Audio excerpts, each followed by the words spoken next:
Allez, salut tout le monde et bienvenue dans le Trail qu'on aime, le podcast de celles et ceux qui aiment le trail.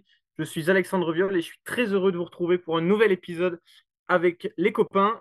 Pourquoi c'est de nouveau moi qui fais l'animation? Bah, très clairement, on s'est rendu compte que j'étais bien meilleur que Mathieu dans l'exercice, donc on va continuer comme ça si ça vous dérange pas. Allez, je vous présente l'équipe type du jour qui va m'accompagner sur ce podcast. Celui qui rend le monde du trail plus beau avec son visage juvénile et ses vidéos bienveillantes. Celui aussi qui est né dans le plus bel endroit du monde, le Cantal, pour ne pas le citer. Mathieu Delpech, comment ça va? Ça va très bien. Et avant de commencer, je voudrais rétablir la vérité. C'est Alex qui est toujours aux commandes parce qu'en fait, je suis en vacances avec l'argent des abonnés. Je suis parti dans les îles me mettre au chaud. Donc, tout roule et puis je vous en dirai peut-être un petit peu plus après. Tu seras accompagné de l'homme qui ne va toujours pas gagner les Templiers après avoir tenté 73 fois de remporter cette course. Est-ce que cet homme a peur de gagner? Telle est la question. En tout cas, on fera sûrement sa psychanalyse dans un prochain épisode. Nicolas Martin, comment tu vas? Ça va, salut à tous. Alors déjà, le mec me met des tacles alors qu'il n'ose même pas participer à la vraie course. Non, ça va bien. Je me prépare gentiment et il est fort probable que je ne gagne pas, c'est vrai, mais je serai peut-être mieux placé que prévu parce que la forme monte pas trop mal et je me fais bien plaisir. Donc c'est vraiment cool. J'ai hâte d'être le 20 octobre à 5h15 du matin pour une belle bataille sur ces causes que j'aime tant. On a hâte de voir ça en tout cas. Et puis, on sera enfin en présence de l'un des meilleurs kinés de France parce qu'il n'assume pas son statut de meilleur kiné de France. Le fondateur de Cap Prévention avec son ami Gauthier, Théo Robin. Comment tu vas, Théo? Ça va très bien. Je sais pas pourquoi tu veux remettre ça à chaque fois sur le tapis, mais sinon ça va bien. J'ai copé de lunettes, alors j'ai pris 10 ans dans la vue, mais à part ça, ça va. La vie perso, pro et sportive bien chargée pour la dernière semaine d'entraînement de l'année normalement. Parfait. Et puis, vous le constatez, toujours pas de Louis Travaillot avec nous. Le jeune homme est trop avide d'argent et quand il a su qu'il n'allait toujours pas être payé pour faire l'épisode, il a décidé de fuir. Donc, si vous voulez que Louis revienne, s'il vous plaît, mettez un peu d'argent sur le KissKissBankBank. Alors, messieurs, de quoi on va parler aujourd'hui? Petit sommaire. On va débuter, comme la dernière fois, avec un petit tour des actus chaudes et des derniers résultats. Théo, tu nous feras une nouvelle rubrique. Cette fois-ci, on va parler des testings et de l'intérêt des testings que vous faites avec Cap Prévention. Ça sera suivi de la rubrique entraînement de Nico qui va nous parler du pacing en course. Et puis, on aura la chance une nouvelle fois d'accueillir un auditeur, un abonné du KissKissBankBank de Mathieu, comme on l'avait fait sur le dernier épisode. C'est quelque chose qui nous avait vraiment plu et qui avait très bien fonctionné. On avait eu des super retours, donc on a décidé une nouvelle fois de retenter l'expérience et de vous donner la parole.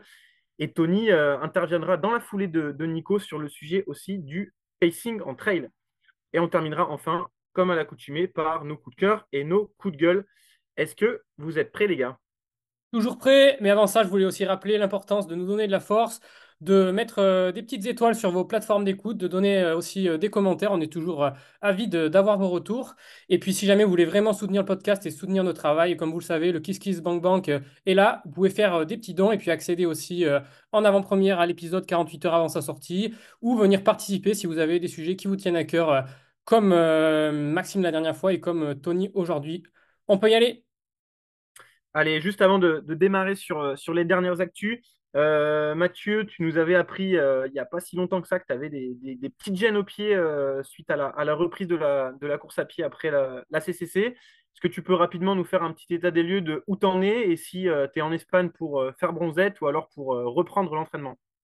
Ouais, je disais que je suis en vacances, mais l'idée avant tout d'être ici, c'était de préparer Mallorca by UTMB pour aller prendre ma qualification sur cette saison où j'ai pas trop couru au début de l'année à cause de la fracture de fatigue. Et en fait, après la CCC, en fait, j'ai couru avec des chaussures qui étaient très fitées.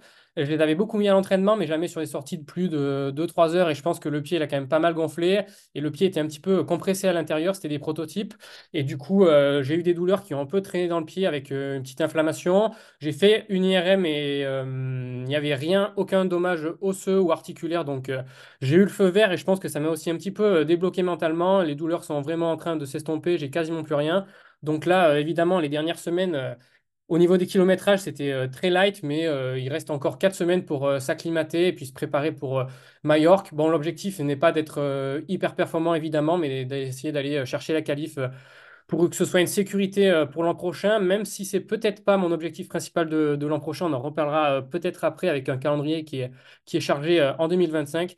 Mais voilà, maintenant, je suis plus du tout en mode bronzage ou récupération. Je suis à nouveau dans un processus de préparation et j'espère que tout va s'aligner pour être prêt pour Majorque dans 4 semaines. Et puis aussi, j'ai un dernier petit disclaimer à faire. J'ai déjà reçu plusieurs personnes qui m'ont fait des petits messages comme quoi j'essayais de défendre un petit peu des valeurs environnementales et que j'allais en vacances sur une île en avion. Mais pour établir la vérité, en fait, je n'ai pas pris l'avion, j'ai pris le ferry et j'ai profité aussi de ce voyage pour aller rendre visite à ma famille, puis rester sur place ici 4 semaines pour essayer de rentabiliser un petit peu, même si ça ne change pas le bilan total des émissions carbone du voyage. Donc voilà, c'est mon petit plaisir de l'année, sachant que j'ai essayé de prendre le train le plus possible pour venir sur les compétitions dans les Alpes. Donc voilà, maintenant 4 semaines pour être prêt, en profiter et puis essayer que ça vaille le coup. Voilà pour la petite mise à jour et merci à tous ceux qui m'ont envoyé des petits messages suite à ma publication. Juste le format du coup que tu vas faire à Majorque, ce sera quoi? Alors ça sera le 100 sur le circuit 100K de l'UTMB, c'est 70 km avec 4000 mètres de dénivelé. Ça marche, parfait. Eh ben nickel, merci pour les petites infos. Et puis on va pouvoir directement passer aux derniers résultats qui ont marqué la planète Trail dernièrement, à démarrer par la Skyrun, dont c'était la dernière édition. On en a déjà pas mal parlé sur le canal Instagram YouTube. Euh, j'ai eu la chance d'être présent à cette dernière Skyrun et de pouvoir célébrer cette ultime édition comme il se doit en tant que ravitailleur pour mes jeunes de l'Académie Sidas Matrix. Vous qui avez suivi ça un petit peu de l'extérieur, qu'est-ce que vous avez retenu de cette dernière? Personnellement, j'ai eu un gros coup de cœur pour la vainqueur féminine Cécile Jarousseau, championne de France de cross, championne de France de course en montagne, qui était au championnat du monde l'an dernier avec l'équipe de France, qui a terminé deuxième de la. Non, je dis une bêtise, qui a terminé deuxième de la course, pardon, qui n'a pas gagné. Euh, Il me semblait aussi. ouais. Qu'est-ce que vous pouvez nous en dire, Nico, de l'extérieur? Comment t'as vécu ça? Bah, d'abord, on va dire, hein, c'est Sarah Alonso qui a gagné la course chez les féminines. Et c'est Sylvia Rousseau a fait deuxième. Elles ont un peu dominé la course.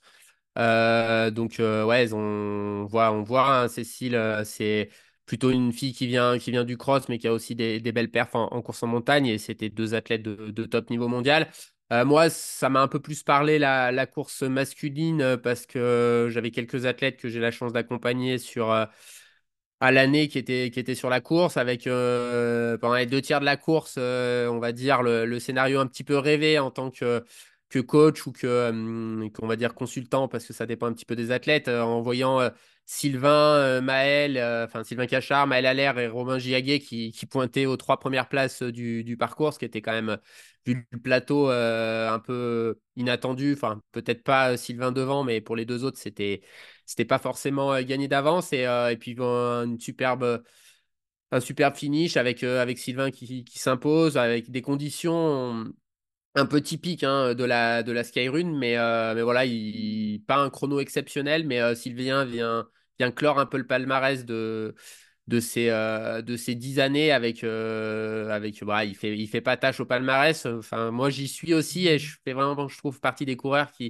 on sait pas trop pourquoi je suis au palmarès de cette course, mais voilà, non, vraiment une belle ambiance. Alors, j'ai pas pu faire le déplacement pour des raisons un peu logistiques et puis de fatigue parce que je voulais pas perdre trop de temps dans les transports, mais ça a été, j'imagine, pour ceux qui étaient présents, on dira peut-être plus Alex, mais une super après-course aussi parce que là-bas, il y a deux fêtes, il y a la course et puis il y a le soir.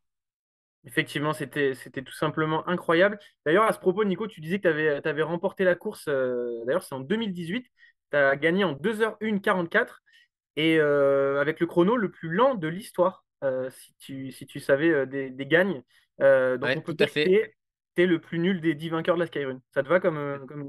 tout à fait, tout à fait.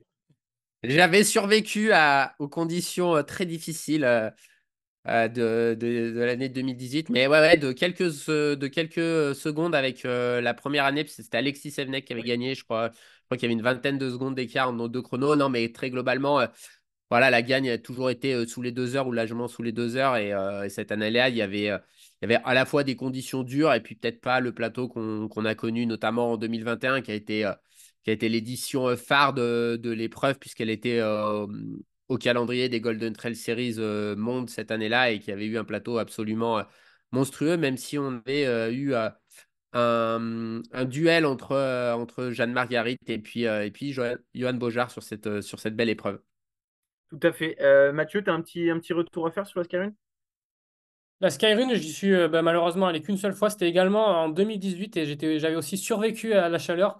Donc un chrono également ridicule, mais j'étais allé chercher le top 10 avec un départ très très prudent. Et c'est sûr que je pense qu'à chaque fois c'est une belle fête, mais bon, pour moi c'était à chaque fois un petit peu plus loin. Et un format qui s'intégrait pas forcément toujours dans mon calendrier. Donc j'ai suivi ça un petit peu de l'extérieur, mais c'est sûr que comme à chaque fois on a vu des belles images, que ce soit avec les spectateurs, mais aussi une très très belle ambiance à l'après-course. Je pense que c'était une très très belle épreuve et elle s'est finie de la plus belle des manières il y a quelques jours. Théo, toi qui malheureusement n'a jamais eu et n'aura jamais l'occasion de vivre cette Skyrun, d'un point de vue du coup purement extérieur, toi tu voyais, comment tu as vécu cette dernière et comment tu percevais un petit peu la Skyrun dans le milieu? Bah moi, j'ai suivi ça de loin. J'ai surtout suivi les athlètes que on suivait chez Cap ou que je connaissais personnellement. Et du coup, bah, c'était plutôt une bonne édition parce qu'il y avait bah, Sylvain qui fait premier, il y a Mathieu Simon qui fait neuf. Et puis, bon, bah, peut-être que tu nous en parleras un petit peu plus, mais il y a quand même Agnol de l'Académie Sidas Matrix qui a pointé quatrième au classement. Et j'ai regardé sa cote, il a fait un énorme bond. Il est passé à 851 ITRA quand même. Donc ça, c'est quand même Ouais. je pense, la bonne surprise du week-end pour les athlètes que je connaissais.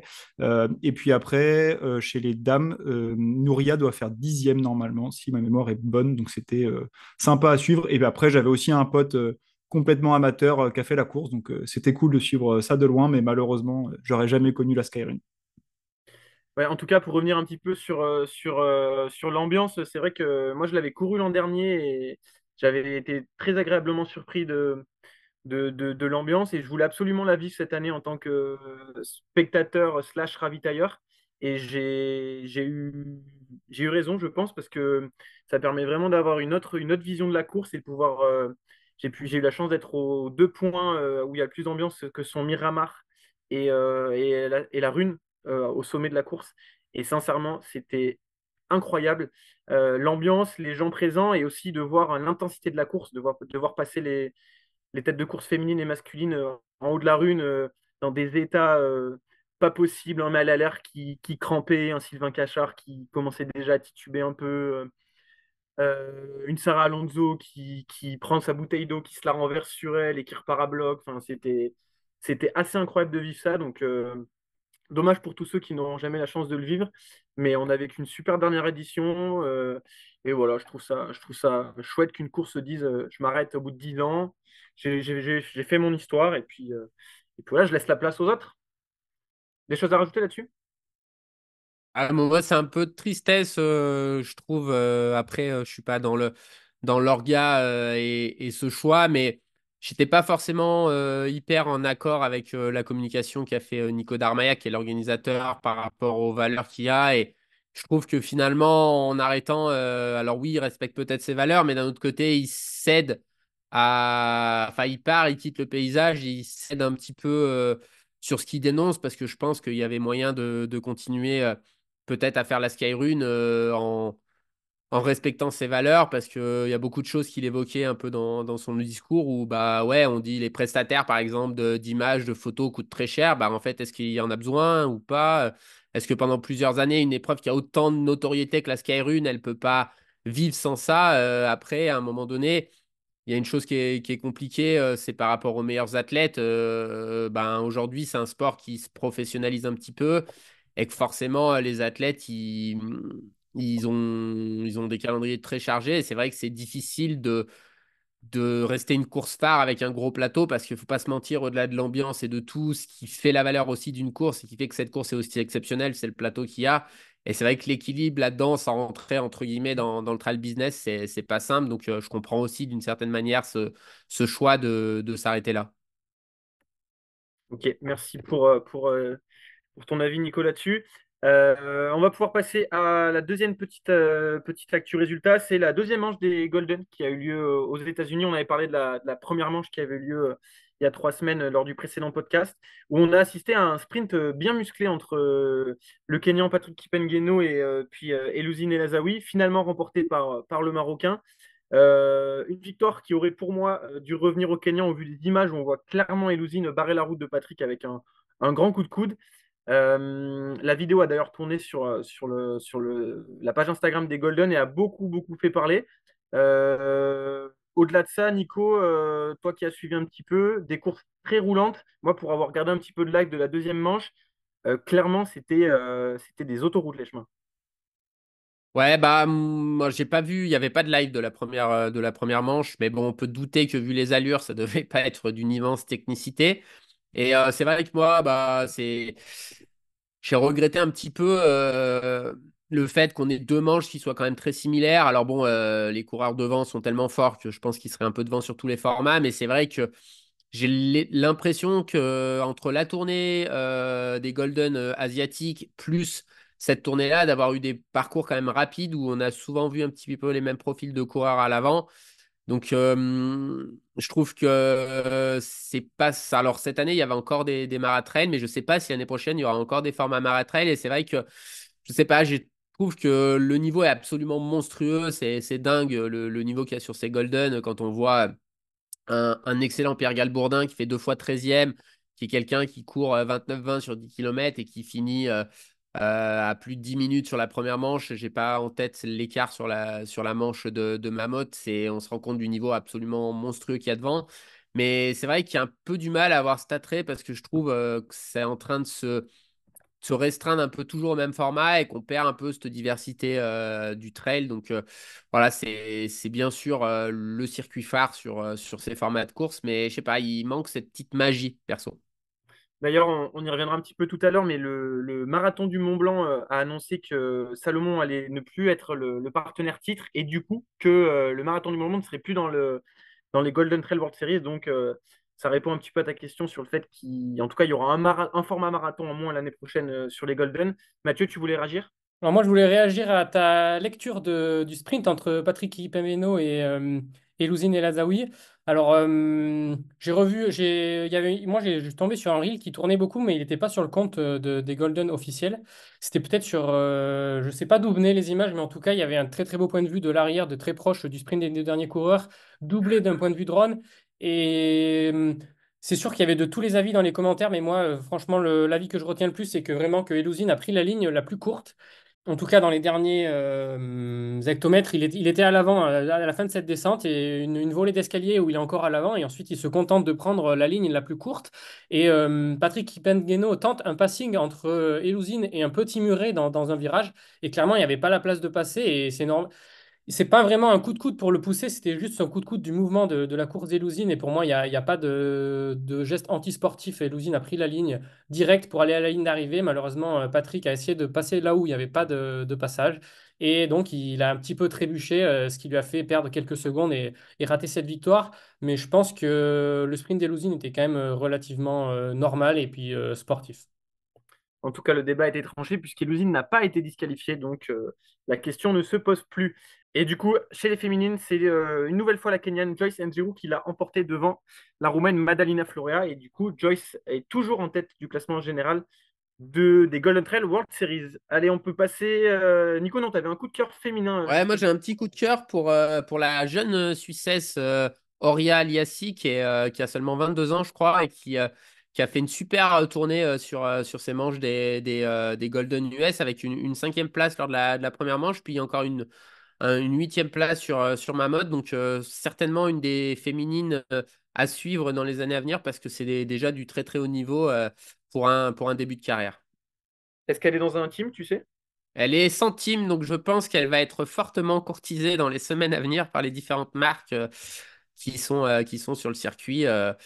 On sait maintenant que c'est un peu évolué, c'est un peu moins brandé entre guillemets Salomon, puisque pendant longtemps Greg Volley, qui est l'organisateur des Golden, était aussi le team manager international de Salomon. Donc c'est vrai que dès qu'il y avait un peu des pépites qui émergeaient, elles étaient vite captées par la marque. Là, j'ai l'impression que c'est moins le cas maintenant. Donc à voir où Auria Aliassi va probablement signer dans les semaines à venir. On verra ça, on suivra ça, en tout cas de près. On d'un circuit à un autre, en passant à la Coupe du Monde de Skyrunning. Il y avait une manche en Espagne, au Pays Basque plus précisément, la manche de Gorbea, qui était la 15e manche des Skyrunning World Series, un format de 32 km et 2400 mètres de dénivelé, dans des conditions, on va dire, compliquées. Beaucoup de pluie et donc beaucoup de boue. Chez les messieurs, c'est l'Italien Luca Del Pero qui l'a emporté devant Manuel Merillas. Et chez les femmes, c'est l'Espagnol Julia Font qui l'a emporté. À notifier trois Françaises dans le top 10, Iris Pessé 4e, Olivia Magnon 5e et Lucille Germain 6e. Maud Combario, pardon, qui fait 15e. Chez les messieurs, aucun Français dans le top 10. Loïc Robert qui, a priori, s'est fait une petite cheville dans la descente, qui était pourtant en début de course aux avant-postes, termine finalement 18e. Et à noter aussi la 28e place de Pierre Pagnou. Mathieu, un petit retour sur les skyrunning Bah, une manche qui, encore une fois, n'avait pas attiré énormément de monde. Franchement, une manche très nationale avec 60% d'Espagnols dans les top 10 hommes et femmes. Mais malgré tout, quand même, une densité relativement intéressante sur cette manche avec le top 20 hommes en 20 minutes et le top 10 femmes en 24 minutes pour un temps de gagne respectif de 3 heures chez les hommes et 3h44 et 3h45 chez les féminines. Et moi, je voulais souligner aussi la victoire de Julia Font qui met enfin la balle au fond après un petit manque de réussite au Marathon du Mont Blanc et à Sierzinal. Donc, Julia Font, elle est chez Brooks, donc on l'a pas mal côtoyée. Et c'est quelqu'un qui est très, très travailleur, qui se donne un petit peu les moyens de réussir en étant la compagne de Alex Garcia. Ils font beaucoup de stages tous les deux pour essayer d'atteindre le très haut niveau. Et ça faisait un petit peu de la peine de l'avoir raté ses objectifs, mais enfin, elle s'offre une victoire de premier plan. Donc, ça fait plaisir. Et puis aussi, si je voulais vous recommander, si vous aimez les belles images, ben, d'aller suivre la page du Skyrunning sur Instagram ou sur Facebook, puisqu'il publie à chaque fois des très très beaux résumés de courses. Enfin, jamais des résumés trop longs, mais un petit best-of des images. Et comme le Skyrunning, c'est spectaculaire, et ben, les résumés sont aussi très très beaux à voir. Et puis aussi, on attend avec impatience la finale qui aura lieu le 16 novembre en Espagne. Et on devrait y retrouver quand même pas mal de Français et de Françaises. Parfait, on va pouvoir passer à deux petits résultats qui eux, se sont passés dans les Alpes avec le mythique trail des Aiguilles Rouges, un trail qui a malheureusement été raccourci dans son plus grand parcours en raison de la neige à plus de 2000 mètres. Donc on s'est retrouvé avec un parcours à 44 km et 3000 mètres de dénivelé. C'est Clément Genot, un plutôt habitué du ski alpinisme, qui l'a emporté chez les hommes, et puis Kaline Ozaki qui l'a emporté chez les femmes. Moi, j'ai retenu la 5e place de notre pote Alexis Rosset, qu'on connaît bien, et puis la 4e place de Florence Solélac, qui est un coureur qui, je pense, pas très connu, qui s'entraîne sur Annecy, avec qui j'ai eu la chance de faire des spécross cet hiver, et qui a fait 10 aux France de trail long, et qui a été longtemps dans le top 5 du 90 du Mont Blanc avant de malheureusement abandonner. C'est un coureur qui progresse et qui sera sûrement à suivre sur les prochaines années. Et puis un petit mot où là, il y aura peut-être un peu plus de réaction, notamment de la part de Nico, où tu avais un peu plus d'infos. C'est le trail du Petit Saint-Bernard, où il y a eu, pareil, des gros soucis au niveau logistique et parcours à cause de la neige. Le trail du Petit Saint-Bernard, tous les ans, est assez connu pour justement devoir faire face à des conditions compliquées. En même temps, c'est assez ambitieux d'organiser un trail avec des altitudes aussi hautes que celui-ci début octobre. Toi, Nico, qu'est-ce que tu as eu comme info notamment sur les problèmes au niveau des parcours? Ouais, globalement, déjà, on peut dire qu'on vit quand même un mois de septembre pas simple au niveau des conditions météo en montagne, parce qu'on avait vu sur Wood Trouble qu'il y avait des conditions dantesques. Là, de nouveau, au Trail du Petit Saint-Bernard, comme tu l'as évoqué, à ces altitudes-là, on arrive à des périodes où forcément, s'il y a une perturbation qui a lieu sur les jours précédents ou le week-end, bah, c'est compliqué parce qu'il commence à tomber de la neige au-dessus de 2000 à partir du mois de septembre. En tout cas, c'est pas quelque chose d'exceptionnel.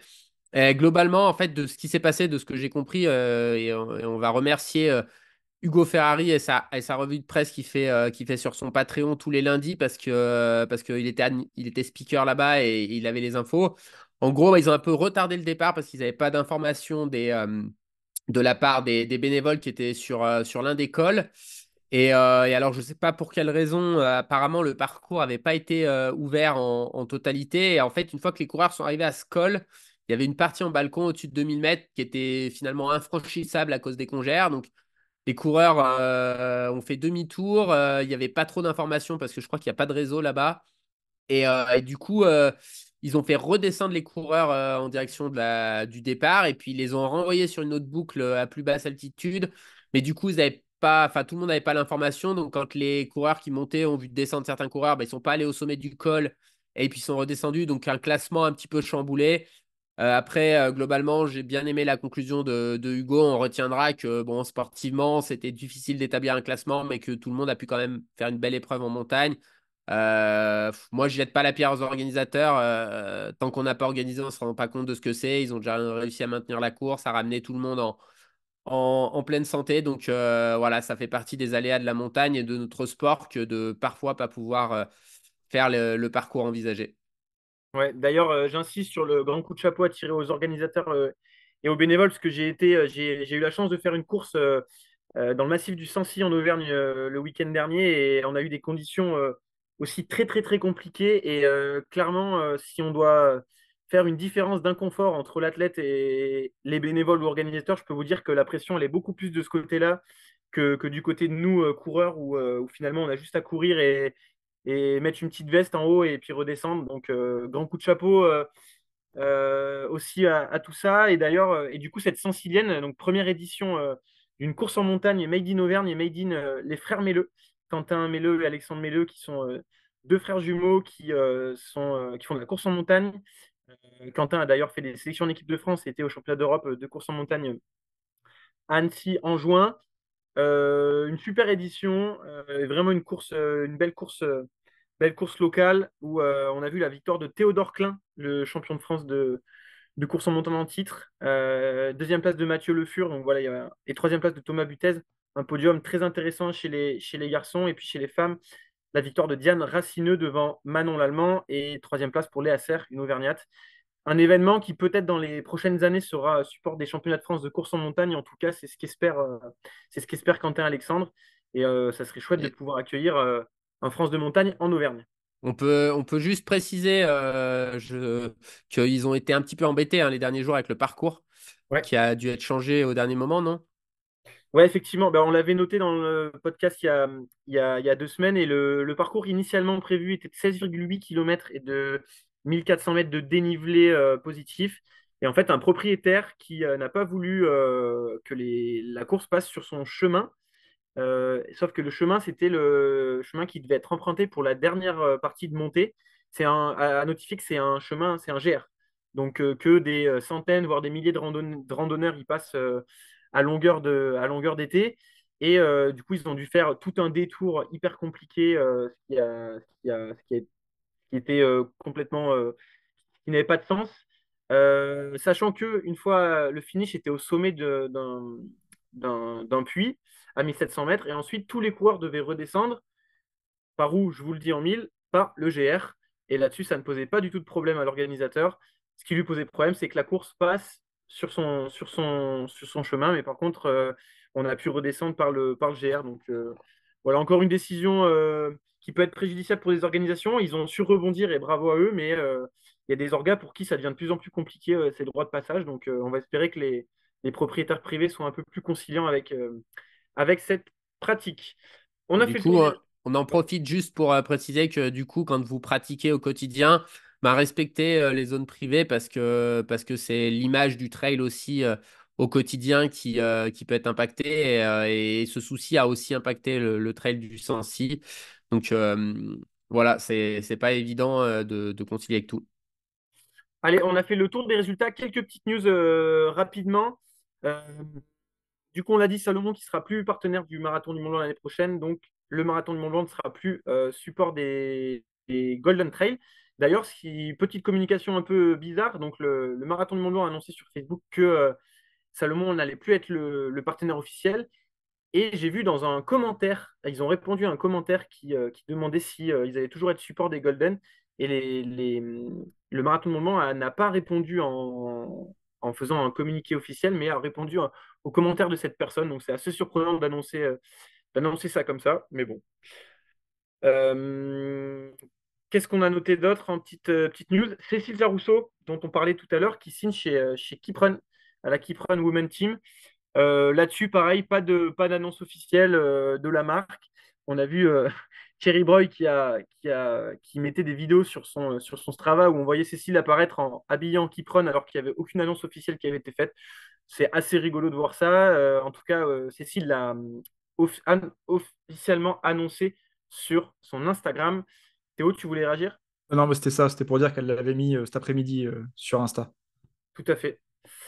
Voilà, une petite news. Peut-être que Nico, t'es sûrement pas passé à côté de ça. C'est les petites semaines de cochons que nous ont fait Thomas Cardin, Clémentine Geoffrey et Loïc Roland qui ont enchaîné un double stage entre le stage équipe de France et le stage Kiprun. T'en penses quoi, toi, vis-à-vis de ton œil de coach là-dessus par rapport au double stage en une semaine? Bah, c'est toujours un petit peu dur de réagir parce qu'on n'a pas le contexte de ce qu'ils ont fait avant, de ce qu'ils vont faire après. Globalement, on peut quand même dire que c'était bien placé pour l'essentiel des coureurs. De toute façon, ce sera un objectif sur le Festival des Templiers. Pour Thomas, Blandine et Clémentine, ce sera sur le Grand Trail. Pour Loïc, je crois que c'est sur l'intégrale d'Écosse. Donc voilà, ils ont bien fait. Après, ça reste des très grosses semaines. Il faut voir comment ils vont récupérer de ça. À titre personnel, dans ma pratique et même à l'accompagnement quotidien des athlètes, je m'éloigne un petit peu de ces grosses semaines de charge à mesure du possible parce que ça génère souvent beaucoup de fatigue et que du coup, derrière, il faut récupérer et que sur une période plus longue, je suis pas sûr qu'on s'entraîne forcément beaucoup plus en faisant comme ça. Mais ça, encore une fois, c'est contextuel parce que bah, il y a des gens qui sont en vacances à certaines périodes et qui peuvent plus s'entraîner et moins d'autres. Donc voilà, tant qu'ils se blessent pas en faisant ça, ça me pose pas de problème. Mais on devrait quand même tous les quatre les retrouver en très bonnes conditions dans moins de 3 semaines maintenant sur le Festival des Templiers. C'est clair. Et pour les amoureux des chiffres, tout est disponible sur les Strava de Thomas, de Clémentine et de Loïc. Donc, si vous avez envie de voir les belles semaines qu'ils ont faites, n'hésitez pas à vous rendre sur leur compte Strava. On a parlé du coup du stage en équipe du stage pardon, dans le Cantal de l'équipe de France de trail qui faisait son stage traditionnel d'automne dans le Cantal. Ce sera d'ailleurs le dernier puisque le partenariat que la fédération avait signé avec le Cantal et ben, se termine en cette fin d'année et on a pu avoir la chance de voir un sacré panel de coureurs et de coureuses invités à ce stage par le sélectionneur Adrien Séguré, notamment des athlètes qui découvraient le groupe France pour la première fois.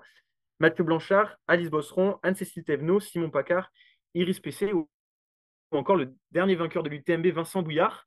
C'est quelque chose que le sélectionneur Adrien Séguré du coup avait mis en place déjà l'année dernière au stage d'automne où il en profite pour constituer un groupe élargi pour concerner un maximum de monde. Bien sûr, on sait que tous les athlètes ne joueront pas le jeu l'année prochaine pour l'équipe de France, mais moi personnellement, je trouve ça plutôt intéressant. Mathieu, t'as un avis là-dessus sur ce groupe France? Bah, c'est sûr qu'il y a une grosse diversité des profils et aussi des diversités dans les perfs sur cette saison, sur les athlètes qui ont été convoqués. C'est sûr que je pense que ça fait pas mal réagir et questionner. Moi, j'ai pas les infos, je ne me suis pas occupé de savoir quels étaient les critères de sélection. En tout cas, une belle stratégie du Cantal pour faire sa promotion, puisque tous les athlètes à l'unanimité ont émis des avis très plutôt, disons, dubitatifs par rapport à la météo dans le Cantal sur cette semaine. Malheureusement, une semaine pas idéale pour faire des entraînements en montagne. En fait, ce qu'il faut savoir au niveau de la météo et de la topologie du Cantal, c'est que c'est le premier massif montagneux en fait par rapport à l'océan. Et donc, toutes les rentrées océaniques humides s'arrêtent sur le massif du Cantal et, et toute l'eau tombe du côté, du côté ouest du massif. Et à chaque fois, les stages équipe de France sont faits du côté ouest et donc il y a beaucoup d'eau qui potentiellement peut tomber sur les athlètes. Moi, j'étais en même temps, je suis passé chez mes parents, du coup, comme je disais dans l'intro, dans le Cantal, et j'ai eu des belles journées. On a fait du vélo, on s'est régalé, alors qu'on était à une trentaine de kilomètres à vol d'oiseau de l'équipe de France.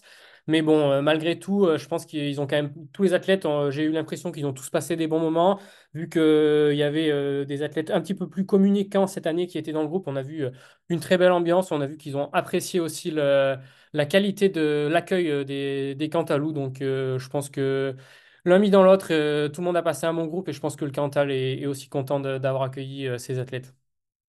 Merci Mathieu. En tout cas, on va peut-être te créer une petite rubrique météo pour le prochain épisode. N'hésitez pas à nous dire en commentaire si ça vous intéresse. Moi, je me posais juste une petite question par rapport à tout ça et par rapport à l'année prochaine. On sait que l'année prochaine, le calendrier va être surchargé, notamment entre fin juin et fin septembre, avec le marathon du Mont Blanc fin juin qui sera suivi dans la foulée des France de montagne et des France de trail, qui serviront comme chaque année de support de qualification pour les mondiaux qui auront lieu, eux, du 25 au 28 septembre, soit un mois après l'UTMB. Euh, Nico, toi, t'en penses quoi de tout ça? Et est-ce que tu penses que justement des athlètes comme Mathieu Blanchard, comme Thibaut Barognan, qui étaient invités sur ce stage, vont miser sur les mondiaux? Ben, j'espère que vu que le sélectionneur a fait le choix de les inviter, c'est qu'ils ont quand même manifesté leur intention de participer au championnat du monde. Sinon, j'aurais un peu du mal à comprendre parce que les critères, il n'y en a pas pour participer. Donc, c'est plutôt des choix du sélectionneur. Et on a vu que ben, notamment des gens qui avaient fait des très belles prestations au championnat de France, donc qui jouent le jeu de l'équipe de France potentiellement, n'ont pas été convoqués, n'ont même pas été contactés. Donc j'ose espérer que les coureurs qui ont été convoqués ont manifesté cet intérêt-là. Et de ce que je sais en off, ce serait plutôt oui, notamment Alice Bosseron qui devrait tenter la qualification pour les championnats du monde lors des championnats de France. Donc, à mon sens, ils ont témoigné leur intérêt pour essayer de participer. Après, d'ici là, il peut se passer plein de choses. Et comme on l'a évoqué rapidement, le support de qualification pour les championnats du monde, ça sera le championnat de France. Et donc, il faudra être valide à cette date-là aussi pour faire les courses, alors qu'on peut revenir de blessure et faire l'UTMB en étant qualifié plus en amont. Donc, voilà, et entre ce qui est prévu aujourd'hui et ce qui se passera dans le futur, il peut se passer beaucoup de choses. Ouais, et petite info, des athlètes qui ont été invités au stage n'ont pas forcément pu venir. C'est le cas notamment de Lucille Germain et de Kylian Allaire, le champion de France de trail court, qui, de source sûre, a été invité, mais qui n'a malheureusement pas pu se rendre sur place. Et je sais qu'un des critères qu'a utilisé Adrien pour ce groupe, pour ce stage, pardon, il avait fait la même chose l'an dernier, c'était en fonction des résultats suite à l'UTMB. Et notamment, on peut citer Anne-Cécile Thévenot, qui a fait première française sur la CCC, qui n'a pas, enfin, en tout cas, j'ai pas souvenir de l'avoir vu beaucoup sur des championnats de France, mais qui, de sa perf à la CCC, a été invité par Adrien. Donc voilà, je trouve ça plutôt intéressant. Pareil, n'hésitez pas à nous dire en commentaire ce que vous en pensez et comment, de l'extérieur, vous avez perçu ce stage-là. Et du coup, petite info, peut-être une petite exclue, parce que je crois pas que ça a été officiellement déclaré. Donc, les prochains championnats de France de course en montagne de trail auront lieu à Val d'Isère dans le cadre du High Trail Vanoise. Et petite subtilité, la course en montagne donc, aura lieu le 6 juillet sur un parcours qu'on ne connaît pas encore, alors que le trail long et le trail court auront lieu la semaine d'après, le trail long le samedi 12 juillet et le trail court le dimanche 13 juillet. Et les parcours n'ont pas été encore officialisés, mais on serait sur des formats pour le trail long qui se rapprochent de 64 km et pas loin de 4000 mètres de dénivelé positif, et un trail court à 32 km et 2500 mètres de dénivelé positif. Donc des parcours très alpins qui sont très typés de ce qu'on avait vécu l'an dernier en 2023 à Innsbruck au championnat du monde. Et d'ailleurs, ces formats-là essayent de coller au maximum au format qu'on retrouvera à Canfranc fin septembre au championnat du monde, puisqu'on aura un trail court annoncé à 45 km et 3500 mètres de dénivelé positif, et un format long à 84 km et 5000 mètres de dénivelé positif. Donc des formats qui ne pourront pas convenir à tous les types de coureurs. Théo, tu voulais réagir? Ouais, à noter que le High Trail de la Vanoise cette année, c'était pareil début juillet et ça a été grandement perturbé par la quantité de neige en altitude. Donc Ouais. j'espère que ce ne sera pas pareil sur cette édition 2024 parce que franchement, c'était assez problématique, il me semble, sur la course. Il y avait genre 30% de neige sur le parcours au total. Ouais, Nico, un petit avis là-dessus. C'est des parcours qui vont être beaucoup en altitude, donc qui vont demander une préparation bien spécifique. Ton avis là-dessus? Ben, j'avoue que je suis pas hyper fan du lieu choisi, alors pas pour la qualité des parcours, mais pour le choix de cette altitude qui est quand même vraiment importante. Et le championnat de France, bah, c'est une course, on l'a dit, hein, ça supporte sélection, mais ça reste une épreuve qui n'est pas une course de sélection, c'est une épreuve qui est ouverte à tous les participants. Et c'est vrai qu'une course à haute altitude comme ça, parce que le point bas de la course, c'est quasiment 1800 mètres, hein, donc l'altitude de Val d'Isère. c'est quand même compliqué à préparer à une date où je pense que pas grand monde peut aller faire des stages de préparation un petit peu en montagne. Donc, je ne sais pas si c'était les épreuves les plus ouvertes à tout le monde avec l'altitude moyenne du parcours, mais pour avoir déjà participé à l'Ight Trail vanoise, ça va être à coup sûr absolument magnifique parce que les parcours sont très très beaux. Ouais, et dernière précision, sur les parcours du Trail vanoise, il y a des passages sur glacier, donc qui sont les passages les plus en altitude. Et de ce qu'ils ont, des petites infos que j'ai eues, les parcours, ce seraient les mêmes que ce qu'il y a eu cette année, mais sans les passages sur glacier. Voilà, donc on verra, mais ça devrait sortir, les parcours officiels devraient sortir assez rapidement. Allez, pour terminer, on se fait ça rapido. Des petits événements à suivre ce week-end. Les deux plus gros événements à suivre qui vont être le Nice Côte d'Azur by UTMB avec un très gros plateau annoncé, notamment chez les messieurs sur le format 50K, avec la présence de John Albon que tu as vu au Watch Trouble, Nico, Ouais, qui pas, vient, pas longtemps. ouais, qui vient choper. Alors, qui vient faire quoi?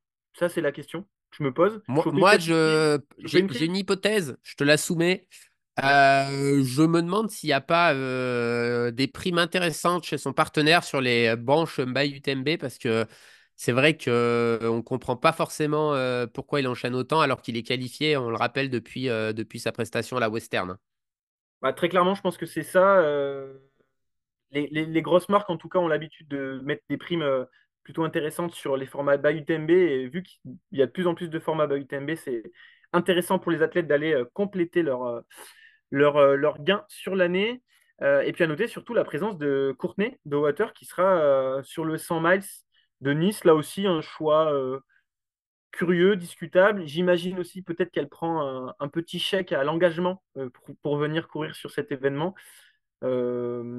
Voilà, des choses à suivre, Mathieu, sur ce Nice Côte d'Azur? Eh bien, je t'avoue que je ne me suis pas penché sur la start list, donc j'ai pas de commentaires pertinents. Merci, Mathieu, de travailler. En tout cas, ça fait plaisir. Ah, il y a des sacrés il y a une sacrée course sur le 50K, c'est vraiment une belle course. Alors après, c'est toujours dur hein, maintenant sur les manches bas UTMB de savoir qui sera effectivement au départ. Mais chez les filles, on a un joli plateau avec John Lynn Chepengeno qui doit être la vainqueur de Cardinal, hein, si j'ai pas de bêtises. Ouais, Camilla Magliano, Luis Serban, Sylvia Notskar, donc un joli plateau. Et puis chez les hommes, bah, tu as évoqué la présence de John Albon, qui est le favori, mais aussi de Nadir Maguet, de Daniel Ossens, du Godec, d'Ezequiel Ruto, qui avait fait une très belle prestation au Marathon du Mont Blanc. Et on va suivre aussi attentivement, pour ceux qui avaient suivi le Witch Trouble, le Frédéric Brutset, qui avait abandonné en étant en deuxième position sur le Witch Trouble. Donc, on va voir s'il vient prendre sa revanche sur cette manche et qu'il attrape sa qualification pour le final. On rappelle, pour se qualifier, top 3 ou plus de 830 de cotation chez les hommes. Et c'est le même système chez les femmes avec juste, j'ai pas de tête, la barrière qualificative, mais voilà, avec sûrement des belles courses qui ne devraient pas être perturbées par la neige cette fois-ci du côté de Nice. tout à fait. Et d'ailleurs, comme pour Watch Trouble, l'UTMB organise un live et on aura aux commentaires nos amis Hugo Ferrari et Alexis Rosset. Donc, pour ceux qui veulent suivre ça en live, ce sera ce week-end. Et puis, deuxième gros événement en Espagne, cette fois-ci, on retourne du côté des Pyrénées avec l'Ultra Pyrénéo, l'un des plus gros événements espagnols qui a lieu en Catalogne. On connaît l'amour des Catalans pour le trail et donc pour cette épreuve, j'aurai d'ailleurs deux athlètes présents là-bas. On les a cités tout à l'heure, Agnol et Nouria. Mathieu, tu as déjà participé aux 100 km de cet événement en 2021. Et puis, Nico, on se souvient encore de ce fight de légende avec Kylian Jornet sur le format marathon en 2017. Mathieu, qu'est-ce que tu peux nous en dire de cet événement? Toi, avais fait un beau top 10 en 2021. Raconte-nous comment ça s'était passé. Eh ben, j'ai aussi concouru contre Kylian Jornet, mais il n'y a eu aucun fight mythique puisqu'il est parti au kilomètre 1. Et puis en balade, on l'a jamais revu, donc tout en gestion. Apparemment très souriant tout au long du parcours, donc il s'était bien fait plaisir. Et moi, je m'étais pas trop fait plaisir en revanche parce que j'avais énormément souffert du pied. J'avais le syndrome de Morton qui était au pire à ce moment-là. Donc pour ceux qui connaissent pas, c'est un névrome, c'est un nerf qui est trop gros en fait entre deux métatarses. Et à partir de 30 km de course, ben, je regardais déjà la montre pour savoir quand est-ce que ça allait finir. Donc j'avais énormément souffert, mais à ma grande surprise, la performance n'était pas ridicule. J'avais coté à 860 pour une huitième place sur un 100 km. Donc C'était une des courses les plus denses de l'année, tout format confondu. Je crois que c'était la cinquième course la plus dense de l'année sur une analyse que j'avais vue. Et au niveau de l'ambiance, ouais, il y a quand même une grosse, des bons aficionados là-bas en terre catalane. C'est vraiment en terre catalane, c'est vraiment une très belle course. Et puis aussi, c'est très beau. Moi, j'avais pris beaucoup de plaisir sur la première moitié du parcours. La deuxième était un petit peu plus en forêt avec moins de vues, donc moins sympa, mais quand même un très très bel événement. Pas trop connu en France, mais par contre en Espagne, il fait vraiment figure d'événement, un des événements phares national en trail. Donc je recommande, si vous n'êtes pas trop loin, de prendre un dossard là-bas. Et Nico, dis-nous qu'il existe un lien vidéo pour qu'on puisse se remémorer ce fight de légende avec Kylian.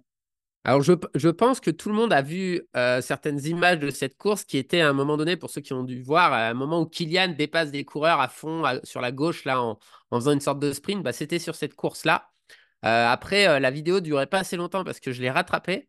Mais avant qu'il me batte à la fin, non, comme l'a dit Mathieu, c'est très beau. Moi, j'avais vraiment bien aimé. Alors, c'est un peu différent.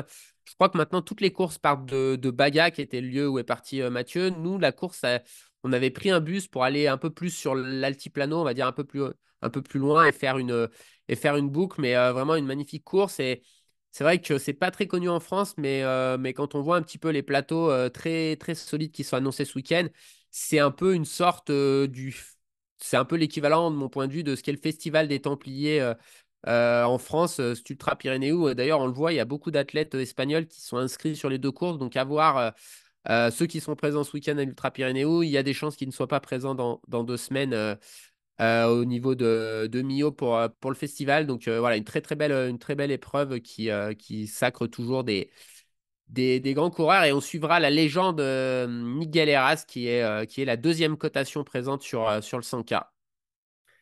Parfait, merci Nico. Et puis, on a fait le tour de ces petites actus. Et donc, je vais pouvoir enfin laisser la parole à Monsieur Théo qui va nous présenter sa rubrique du jour. Ouais, alors aujourd'hui, du coup, avec les membres de l'équipe, on a décidé de parler de l'intérêt des testings. La semaine dernière, on avait parlé rapidement des intérêts du renforcement et que pour optimiser le renforcement, c'était bien de connaître ses points faibles et donc de faire des tests. Donc voilà, le but, c'est de vous présenter en quelques minutes quels sont les intérêts de faire des tests et comment ça peut se mettre en place directement. Je vous présente ça en différentes parties, puis ensuite, il y aura les autres membres de l'équipe qui pourront répondre, enfin en tout cas interagir et donner leur point de vue critique. Du coup, ce qu'on appelle testing ou screening, c'est un ensemble de tests pour évaluer l'athlète. À mon sens, on peut le séparer en différentes catégories. On va les voir une par une. La première partie, c'est la partie anamnèse. La deuxième, c'est les tests biomécaniques. Ensuite, il y a les tests physiologiques et plus ou moins en dernier, les tests médicaux. La partie anamnèse, ça correspond à l'entretien avec l'athlète. L'objectif, c'est de commencer à connaître l'athlète, quelle est son expérience, son environnement de vie pro et perso, ses habitudes, ses antécédents de blessures, et éventuellement lui faire passer des scores. Par exemple, chez nous, on fait passer des tests, un score sur le sommeil, la disponibilité énergétique et éventuellement un test sur la préparation mentale. Et du coup, c'est aussi l'occasion de faire du dépistage et potentiellement de référer vers d'autres pros de la santé. Et donc là, ça peut être un nutritionniste ou diététicien, d'un gynéco, d'un médecin, d'un cardiologue, d'un podologue ou encore d'un préparateur mental. La deuxième partie qui est très intéressante, en tout cas, surtout pour les kinés, c'est les tests biomécaniques. Et donc là, c'est quelles sont les différentes qualités que l'on peut trouver chez l'athlète. Est-ce qu'il présente encore des stigmates de blessure? Quels sont ses points faibles? Et du coup, ces points faibles, le but, ça sera de les travailler pour progresser rapidement. Voilà. Et donc, dans ces tests biomécaniques, on a 3 sous-catégories, en tout cas, que nous, on mesure. Les premiers, c'est la mobilité. Donc là, on regarde les capacités de mouvement globales et analytiques des articulations, donc essentiellement des membres inférieurs. Ensuite, on a la deuxième catégorie, c'est les tests de stabilité des chevilles. Donc c'est pour mettre en évidence potentiellement des stigmates d'entorse non soignés ou pas totalement, ou encore de facteurs de risque de blessure. Troisièmement, on a la partie sur les tests musculaires. Donc là, c'est fait avec des dynamomètres. On va voir s'il y a des asymétries, par exemple, entre le côté droit et le côté gauche, et voir si aussi les ratios entre les muscles agonistes et antagonistes testes sont bons. Donc ça, par exemple, c'est un ratio entre le muscle de devant qui est le quadri et le muscle derrière qui sont globalement les ischios. On a une quatrième partie qui est avec des plateformes de force. Et là, on va pouvoir analyser différentes catégories de sauts et les capacités pliométriques. Voilà, je me perds pas dans l'explication. Et ensuite, on a les tests physiologiques. Et donc là, souvent, on fait courir un athlète sur tapis avec différents facteurs. Et le but, c'est de déterminer plusieurs valeurs physiologiques. Ça peut être les seuils ventilatoires, la VO2 max, l'économie de course, etc. Et parfois, ce test, il est réalisé lors d'une épreuve à l'effort. Et donc là, on va rajouter un aspect médical. Et le cardiologue pourra peut-être vérifier s'il y a des anomalies au niveau cardiaque. Donc voilà le point sur la théorie et ensuite on vient plus sur la partie pratique. Est-ce que tous les coureurs doivent faire ces tests? Est-ce que c'est accessible à tous? La réponse est évidemment non. L'idéal, c'est que l'athlète soit suivi par une équipe qu'il connaît. Dans ce cas, ce qui sera intéressant, c'est de faire des tests et d'investiguer en profondeur une problématique que rencontre l'athlète. Par exemple, si on a un athlète qui enchaîne des blessures à la cheville, est-ce que la première chose à aller investiguer, c'est de faire des tests physiologiques? Évidemment, non. Le but, ce sera plutôt de creuser sur les problématiques en lien avec sa cheville. Donc, ça peut être de la mobilité, ça peut être des tests musculaires ou des tests de saut. Voilà. Une fois qu'on a fait tous ces tests, qu'est-ce qu'on en fait? Eh ben, l'objectif derrière, c'est de pouvoir établir le profil global de l'athlète, de déterminer ses points forts, ses points faibles, et de clairement mettre l'accent sur ses points faibles, parce que c'est impossible de développer trop de facteurs en même temps. Donc, par exemple, si on a un athlète qui a un profil plutôt faible en saut, mais qui a des chevilles très stables, eh ben, le but, ce sera de mettre l'accent sur un travail musculaire et un travail de saut, alors que quelqu'un qui est instable de cheville, clairement, le but, ce sera de faire des exercices sur sa cheville. Voilà, je ne sais pas si c'était clair et si les gars voulaient peut-être réagir. C'était très clair. Merci Théo. Ben, je crois pas me tromper en disant on est tous passés entre tes mains pour faire des testings. Toi, Mathieu, Théo, on l'a dit, c'est quelqu'un qui te suit depuis quelques temps maintenant. Raconte-nous, toi, quels intérêts tu as trouvé dans ces testings. Bah, c'est sûr que ça fait 3 ans qu'on travaille avec Théo, donc il commence à avoir des bonnes antériorités au niveau des testings, même s'il y a des tests qui sont apparus plus récemment. C'est bien d'avoir un suivi qui dure dans le temps pour voir un petit peu les évolutions, si on arrive à compenser les points faibles. Après, moi, je ne mets pas trop d'énergie dans l'analyse de tout ça, parce que du coup, vu que j'ai un très bon kiné, ben, je lui laisse faire le travail. Et par contre, si je peux émettre peut-être un petit bémol, c'est parfois c'est quand même, ça prend quand même du temps et de l'énergie de faire ces tests. Et du coup, quand il y a beaucoup de tests, des fois, je me pose un petit peu la question de l'exactitude des mesures. Parce que parfois, on fait 3 sauts et je me dis, si tu en rates un, tu fais les deux autres. Et je me dis, ça se trouve, on refait 3 sauts et les chiffres sont complètement différents. Et on va se baser sur ces chiffres un petit peu pour ensuite planifier le reste. Alors que je me dis, bah, peut-être que j'ai mal sauté sur ce moment-là. Je n'étais pas hyper concentré. Peut-être que des fois, je me dis, on fait 3 sauts, voilà les résultats, il faut travailler ça. Mais je me dis, si on les refait en fait 1 heure après, qu'est-ce qui me prouve que les résultats vont pas être vraiment différents des 3 sauts préférents? Par exemple, un tout petit peu de fatigue juste avant de faire les sauts. Je fais une sieste, je refais les sauts. Peut-être que je vais avoir des chiffres bien meilleurs, alors que c'est sur ces trucs-là qu'on va planifier peut-être un mois d'exercice. Donc, Théo, est-ce qu'il y a des protocoles qui ont montré que 3 sauts, c'est suffisant pour avoir des valeurs, on sait que ces valeurs sont bonnes, ou est-ce que la répétabilité pourrait donner des résultats différents? Une des choses qui est importante, c'est d'essayer d'évaluer les athlètes quasiment toujours dans les mêmes conditions, c'est-à-dire de ne pas le faire après, par exemple, une grosse épreuve, ou alors si c'est peut-être recherché. Mais oui, effectivement, il faut essayer de se rapprocher à chaque fois des mêmes conditions. Et une chose qui est intéressante, c'est de connaître à peu près les scores habituels des tests et du coup de pouvoir supprimer ou interpréter des données qui sont vraiment différentes de ce qu'on trouve d'habitude. Et on a aussi clairement un biais, c'est un athlète qui fait 4 fois le même test, même s'il n'a pas forcément progressé, il sera plus performant dans le test. Donc il y a un phénomène d'apprentissage sur les tests, ça c'est clair et net. Donc il faut être aussi conscient des limites quand on évalue les athlètes. Nico, tu veux dire un petit mot sur les testings? Ce que je voulais dire sur les testings, c'est que, alors je pense que Théo s'en rend compte un petit peu, c'est que globalement, les valeurs qu'on observe enfin, on n'a pas beaucoup de base dans le trail et donc il faut aussi travailler avec des gens qui ont un petit peu l'habitude de suivre des trailers parce que les valeurs que vous allez observer ne sont pas du tout les valeurs d'athlètes qui sont plus souvent testés, par exemple dans les sports collectifs. Donc, notamment sur tout ce qui est saut, on va pas se mentir, on n'est pas très fort dans le trail par rapport à des des joueurs, enfin, même des coureurs élites entre elles n'ont pas les valeurs de joueurs de niveau régional dans des sports collectifs parce que forcément, c'est pas les mêmes qualités. Donc, bien quand même se rapprocher de gens qui ont un minimum d'expérience, sinon ils vont peut-être tirer des conclusions. Je sais qu'avec mon kiné au début, qui suivait pas beaucoup de trailers, il disait ah vous êtes faible et puis au bout d'un moment en ayant passé plein de trailers qui étaient quand même de bon niveau, on a fini par se dire bon bah peut-être que les valeurs qu'on retient habituellement sont pas très bonnes vu le niveau de performance de ces athlètes.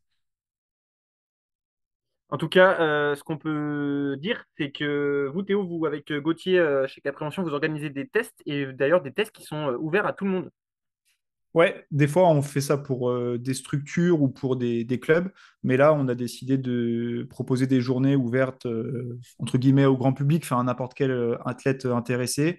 Et du coup la prochaine session, s'il y en a qui sont intéressés, c'est le samedi 23 novembre à Chambéry, dans les locaux de Kinésport Nivolais. Si ça vous intéresse, il suffit de nous envoyer un petit message sur Instagram et on sera un plaisir d'y répondre. Top, merci beaucoup Théo. On va pouvoir enfin passer à notre grand sujet du jour, le pacing en trail. Et en préambule pardon, du futur débat qu'on va avoir avec notre auditeur, on a demandé à l'entraîneur de l'équipe, Nico, de nous présenter un petit peu cette notion dont on entend de plus en plus parler. Nico, présente-nous ça, s'il te plaît. Ouais, alors d'abord, on va peut-être utiliser directement le mot un petit peu français, puisqu'on entend souvent parler de pacing, de pace. En gros, c'est l'allure ou la gestion de course. Donc du coup, qu'est-ce que c'est que la gestion de course? C'est comment, en gros, on va répartir ses efforts sur son épreuve. On se rend compte que c'est une notion qui est quand même hyper importante dans la réussite de course. Et c'est même une évidence. Mais on se rend compte que par contre, toutes les gestions de course ne se ressemblent pas et que par rapport à ce qu'on peut connaître sur la route, notamment où on va beaucoup travailler son pace, c'est quand on part sur un 10 km, sur un semi, sur un marathon, normalement on connaît plus ou moins son allure à tenir. C'est moins le cas et c'est en tout cas moins facile à déterminer sur le trail. Et on voit récemment, on a vu par exemple sur l'UTMB, deux pacing ou de gestion de course très différentes chez les féminines, avec une Cathy Scheid qui est partie de manière supersonique en étant à 3-4 minutes de la tête de course masculine après 4 heures de course, à l'opposé d'une Ruth Croft qui a fait un départ extrêmement prudent avant de commencer à accélérer, je pense, après le Grand Col Ferré. Donc on voit que deux gestions de course qui sont quand même diamétralement opposées. Si on caricature avec ces exemples, c'est je pars vite, je résiste pour Cathy versus je gère et je finis en faisant une sorte d'OCC sur fatigue pour Woodcroft. Donc, les éléments qui sont à prendre en compte quand on va déterminer sa course, c'est la durée du format, forcément, puisque si on est sur une course en montagne d'une heure ou si on est sur une épreuve au long cours, ben, les intensités qu'on peut tenir ne sont pas les mêmes. Bon, on va dire que quand on est sur les formats plutôt courts, on travaille beaucoup la gestion de course quand même à l'entraînement parce qu'on simule assez fortement les compétitions sur les séances d'entraînement. Si vous faites une course en montagne d'une heure, vous allez faire des séances spécifiques qui vont quasiment se rapprocher de la durée d'effort que vous faites. Donc, vous allez courir quasiment à l'allure de la course. Donc, vous allez souvent le travailler. Quand on fait des courses plus longues et ce qu'on va évoquer plutôt après, parce que je crois que notre invité voulait plutôt évoquer le pacing sur ultra, ben on est sur des épreuves beaucoup plus longues, sur des intensités qu'on travaille beaucoup moins.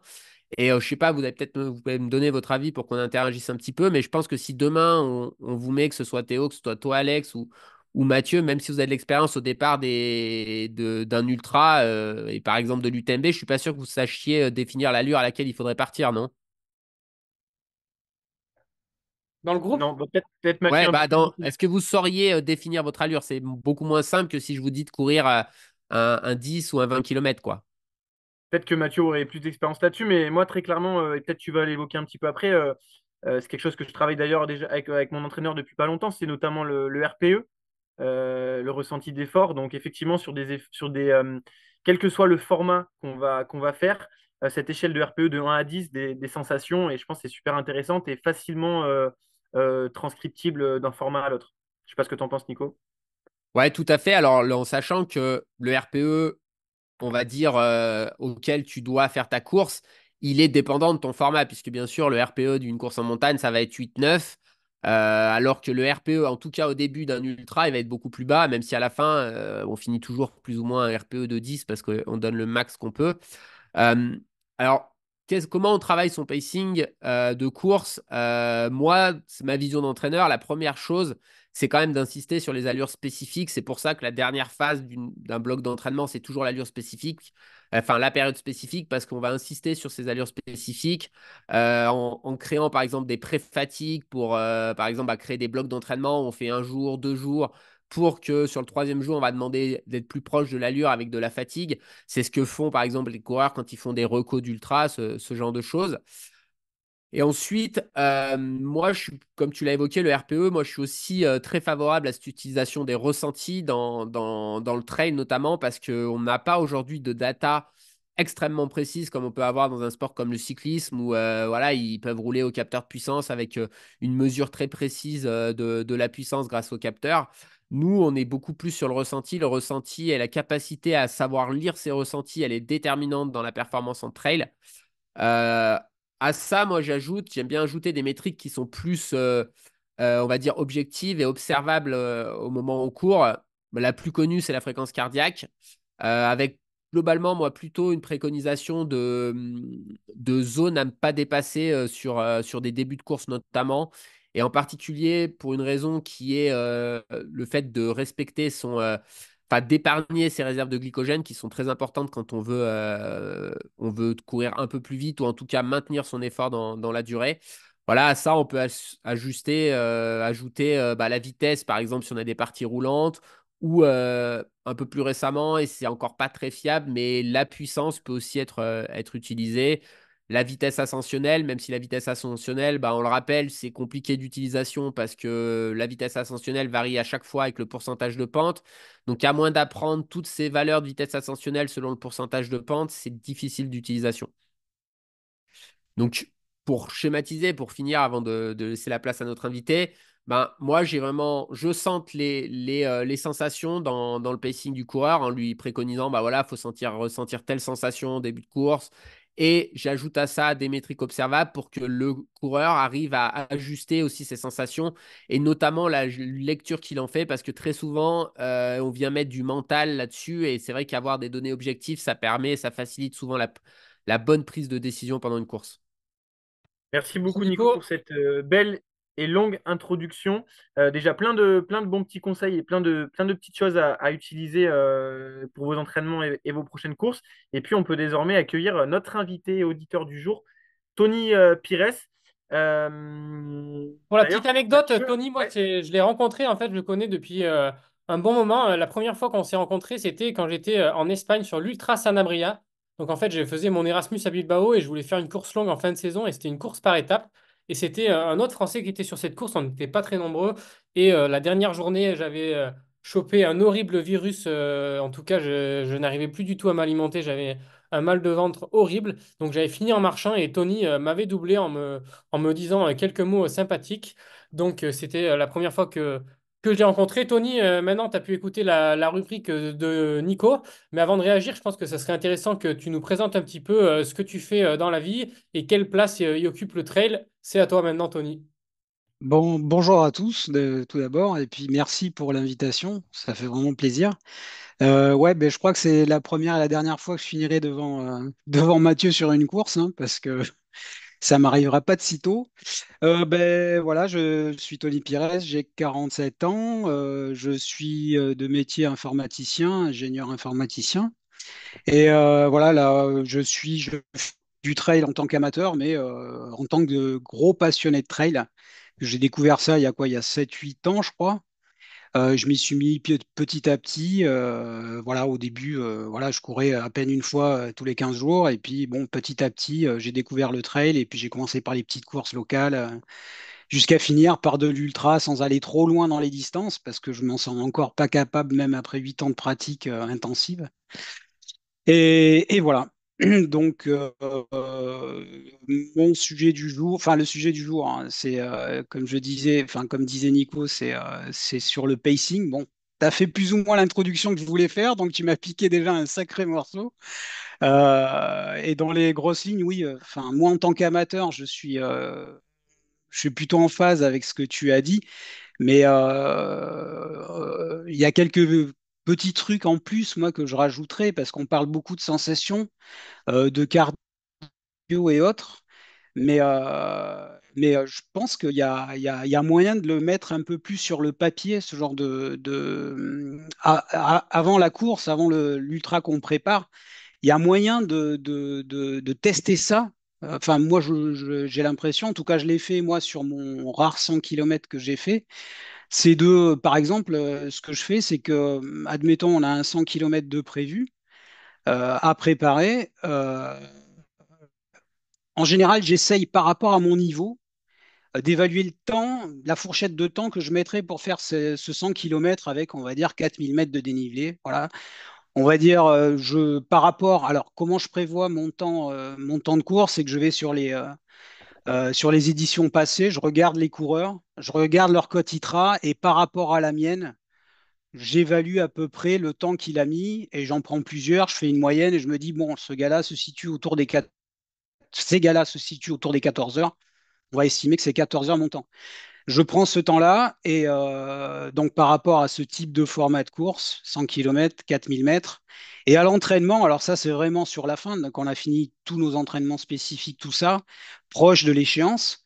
Ce que je fais, c'est que je découpe ce format, je divise en quatre, je dis je vais prendre un morceau de 25 km avec 1000 mètres de dénivelé et j'essaye de me mettre à l'allure alors constante, on sait qu'elle ne peut pas être constante sur un ultra, mais j'essaye d'évaluer une vitesse constante et de faire le test, de me mettre à cette vitesse. Et la première fois que j'ai fait ce test-là, donc on va dire 14 heures, on divise 14 heures par 4, c'est peut-être pas facile.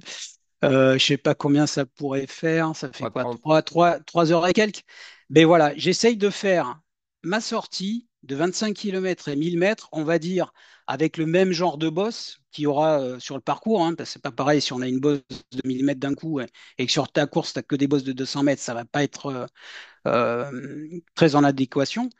Donc je prends à peu près le même type de format et je me dis, voilà, 25 km, 1000 mètres, 3h30, on va dire, il faut que je mette 3h30. Quand j'ai fait ce test, j'ai eu du mal à tenir cette allure tellement c'était lent.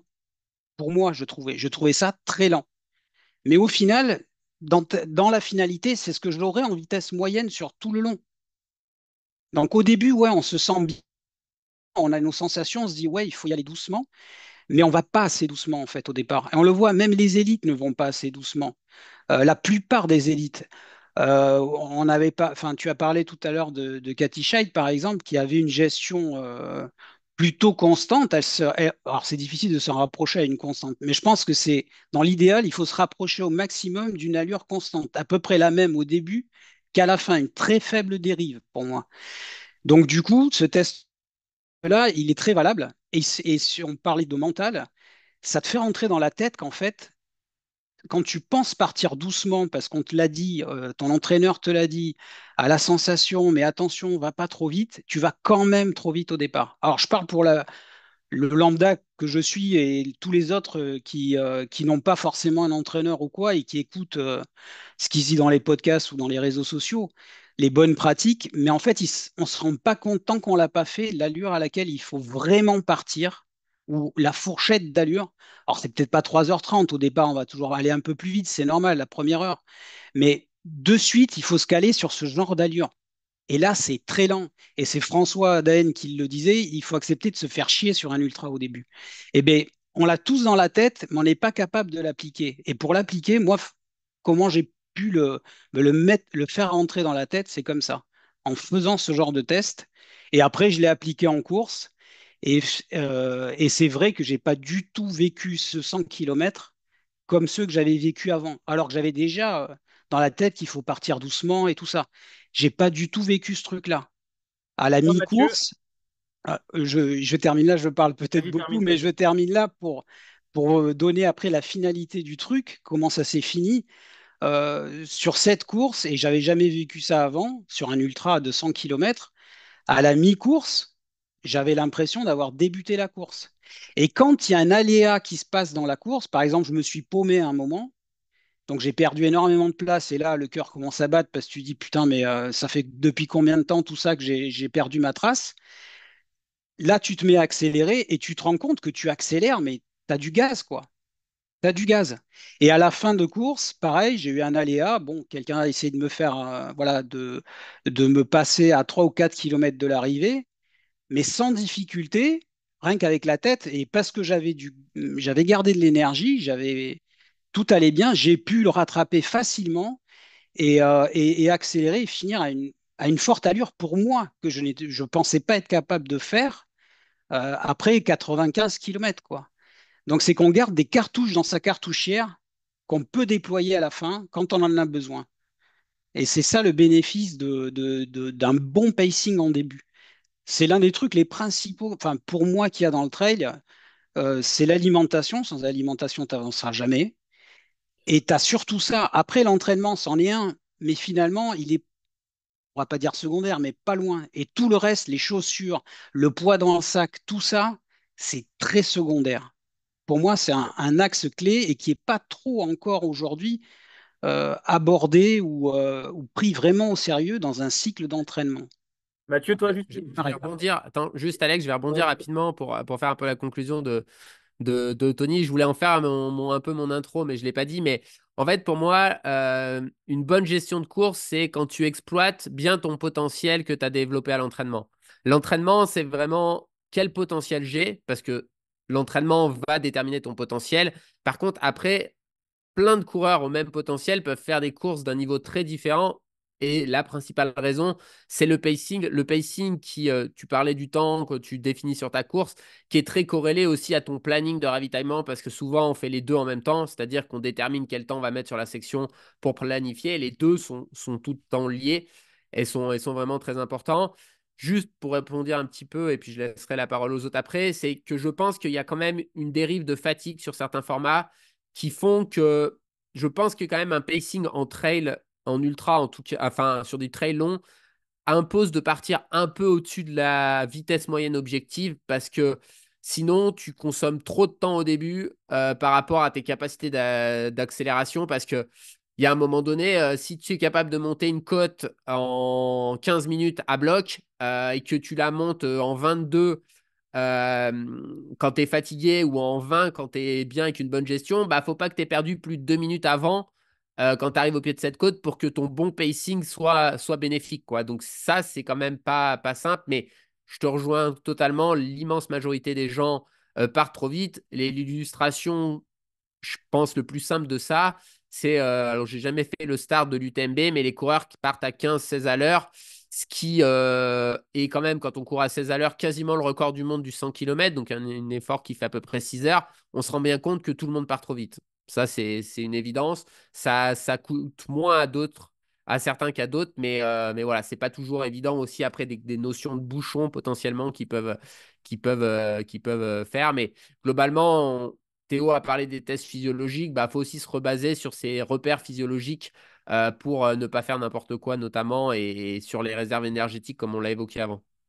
Mathieu, tu vas pouvoir nous apporter un petit peu la vision élite sur ce sujet-là. Toi, est-ce que c'est des stratégies auxquelles tu réfléchis avant tes courses? Est-ce que tu constates que chez d'autres élites, ça, c'est quelque chose qui est de plus en plus pris en compte? Ben, moi, ce que je fais maintenant sur quasiment l'intégralité de la course, c'est un peu ce qu'a expliqué Tony et Nico aussi, c'est de... J'ai plusieurs choses. Donc d'abord, je vais suivre les métriques d'effort et instantané pour voir si je dépasse pas une certaine fréquence cardiaque, si ma vitesse ascensionnelle n'est pas trop élevée. Et en parallèle, comme Nicolas dit avant les courses, je prends vraiment le temps de regarder les segments des années précédentes, de regarder le temps de course des années précédentes pour établir mon plan de route. Et souvent, je fais plutôt des courses par l'arrière parce que c'est ce qui permet d'être un petit peu plus sécurisé par rapport au fait de ne pas exploser et puis d'amener la course à son but. Donc j'ai déjà fait des courses un petit peu plus par l'avant et ça avait parfois mal fini, bah, par exemple comme en 2023 au championnat de France où j'avais voulu un petit peu jouer à l'avant, puis au final j'ai dû abandonner parce que j'ai vraiment trop mal aux jambes. Donc il y a beaucoup de choses comme ça, mais quelque chose qui n'a pas été abordé par Tony, c'est qu'en fait le but des élites, c'est pas forcément de faire juste la meilleure performance possible avec les jambes du jour, ce qui parfois pourrait leur faire faire des 15e, 20e places, comme par exemple sur les courses UTMB. En fait, ils sont là pour faire un podium ou un top 5 ou rien. Et c'est pour ça que dans ce contexte-là, tu es obligé de prendre des risques et de pas forcément respecter un plan de course, mais de faire la course un petit peu plus contre les autres. Et il y a beaucoup d'influence des coureurs qui sont autour. Et il y a beaucoup d'abandon chez les élites, pas uniquement parce qu'ils ont raté leur pacing, mais parce qu'il y a quelque chose qui répond pas aujourd'hui et qui ferait qu'ils seraient dans une place qui pour eux ne serait pas intéressante et préfèrent se préserver pour la suite. Donc il y a plus de choses qui rentrent en compte que juste un mauvais pacing. Tony, tu Denis voulais voulait réagir? réagir. Ouais, juste, moi je parlais, alors j'abordais plus le pacing pour la majeure partie du peloton, hein. Parce que je sais qu'effectivement les élites partent avec un bon pacing, mais à la limite de la rupture, et on l'a vu à l'UTMB, on le voit dans beaucoup de courses, je comprends que vous partiez tous à la limite de la rupture, et si ça passe, je fais un gros carton.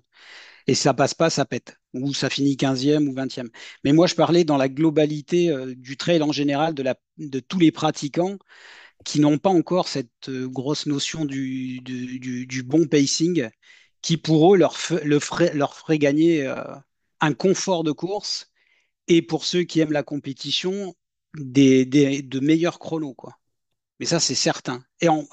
Finalement, c'est pas vraiment du travail, c'est un travail mental peut-être, mais c'est pas un gros travail physique en plus à apporter à son plan de route, quoi.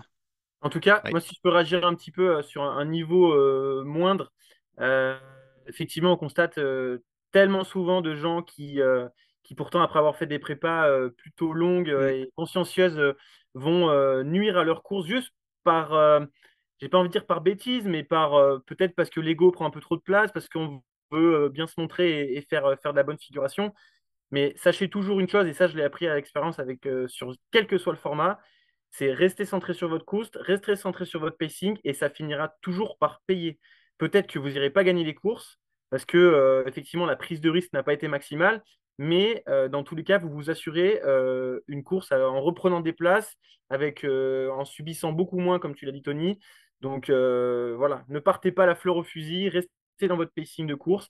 Servez-vous de plein d'outils desquels on a parlé, notamment le RPE que personnellement, je trouve vraiment le plus intéressant.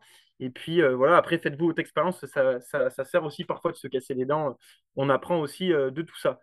Nico, tu veux réagir ou tu as quand même beaucoup parlé, donc Ouais, on va clore le juste sujet. un tout petit truc, c'est que tu viens d'évoquer, c'est que moi, je dis toujours aux athlètes, il y a deux axes et il y en a un qui est prioritaire. C'est le premier axe, c'est qu'il faut réussir sa course personnelle. Et c'est toujours centré sur sa course personnelle. Et dans un deuxième temps, alors ce deuxième temps, il existe plus ou moins selon son niveau. Quand il est élite, il existe beaucoup, c'est-à-dire essayer de battre les autres. Quand on est un coureur amateur, on a moins, on va dire, vraiment d'ambition de place. On a plus une ambition de chrono. Du coup, toujours, je réussis ma course. Une fois que je suis centré là-dessus, j'essaye potentiellement de battre les autres. J'essaye même d'utiliser les autres pour courir un peu plus vite parce que quand on fait des formats longs, il y a au bout d'un moment, on est sur des intensités physiologiques qu'on peut tenir très longtemps et qu'il y a quand même une énorme part d'acceptation de l'inconfort, de la douleur, une grosse part mentale dans la performance. Et là, être avec quelqu'un, ça aide parce que si la personne, elle court 0,2 km/h plus vite, que ce que tu ferais tout seul. Peut-être que si tu es derrière cette personne, tu arrives à courir 0,2 km/h plus vite. Si tu es tout seul dans la forêt, bah, peut-être que tu cours à 0,2 km/h, puis tu sors d'une section et puis tu as perdu 2-3 minutes sans trop t'en rendre compte, quoi. Donc voilà, toujours ces deux aspects-là. D'abord, on réussit sa course. Après, éventuellement, on se bat avec les autres. Mais pas dans l'autre sens. Sinon, ça marche rarement. Allez, Théo, tu voulais faire une petite précision, je te laisse le mot de la fin.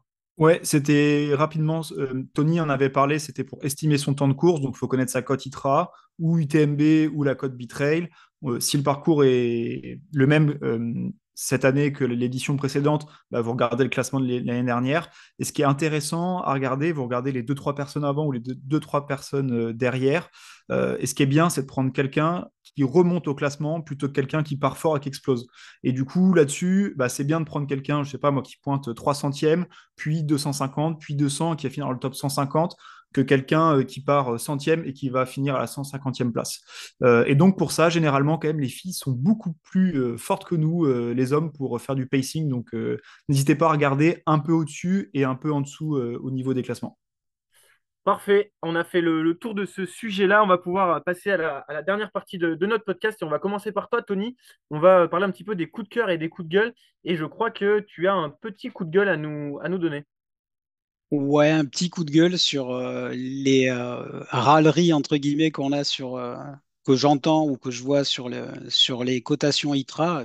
Ouais, UTMB c'est pareil, ou Bitrail, mais bon, c'est un peu à part parce qu'ils n'ont pas le même, on va dire, le même algorithme de calcul que ITRA et UTMB. Et en fait, ouais, c'est le coup de gueule contre ça parce qu'on ne sait pas ce qu'il y a derrière, en fait.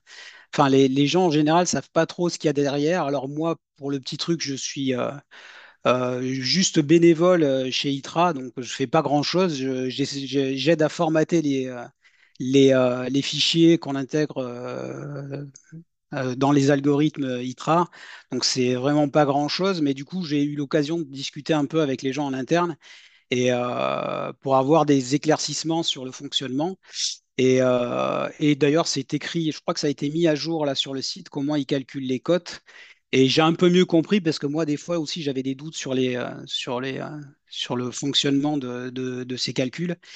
Et donc voilà, donc moi, c'était juste, ça m'agaçait que beaucoup de gens râlent là-dessus sans savoir réellement comment ça fonctionne derrière et les moyens qu'il y a derrière. Il faut savoir qu'ITRA, c'est une association. C'est pas, c'est pas une entreprise à but lucratif, hein. C'est une association. Il n'y a que 5 salariés qui travaillent là-dedans. Et donc, ils font au mieux avec les moyens qu'ils ont. Et après, voilà, sans rentrer dans les détails de comment ça fonctionne, mais allez voir sur le site ITRA, ça a été un peu étoffé, les méthodes de calcul. Et par exemple, euh, quand on dit que les codes se basent sur la cotation des élites des élites, plus il y a d'élites, mieux c'est coté, c'est totalement faux. On ne prend pas en considération, par exemple, la cotation d'un tel ou d'un tel. Ça, c'est pas pris en compte pour les calculs. On se base sur beaucoup d'autres paramètres, le terrain, enfin beaucoup d'autres choses, comme on le sait. Mais voilà, il y a de fausses idées et pareil, quand on dit tel l'ITRA, enfin moi je l'ai déjà entendu sur un autre podcast comme quoi l'ITRA favorisait certaines courses pour se faire voir enfin voilà, pour gagner des points de notoriété, c'est totalement faux, totalement faux. En tout cas, moi, Donc voilà. personnellement, je critique de plus en plus l'UTMB et moins l'ITRA parce que je constate que j'ai une différence de cotation qui est de 20 points en faveur de l'ITRA. Donc, merci l'ITRA de me donner une cotation plus Mais importante. ça, voilà, typiquement ça non, ça c'est pas, c'est parce que l'algorithme a dû changer, voilà, il a dû changer à un moment chez l'UTMB et il a dû prendre peut-être une autre direction côté ITRA. Moi, je peux parler que côté ITRA parce que je vois un peu comment ça fonctionne. Mais en tout cas, c'est pas pour dire, voilà, c'est pas pour que les gens disent, ah, ben, je préfère ITRA parce que j'ai plus de points.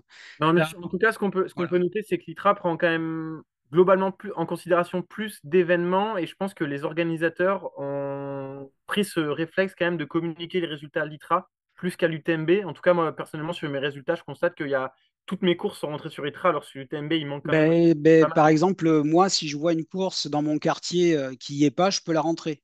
Enfin, on Ouais. peut tous la faire rentrer.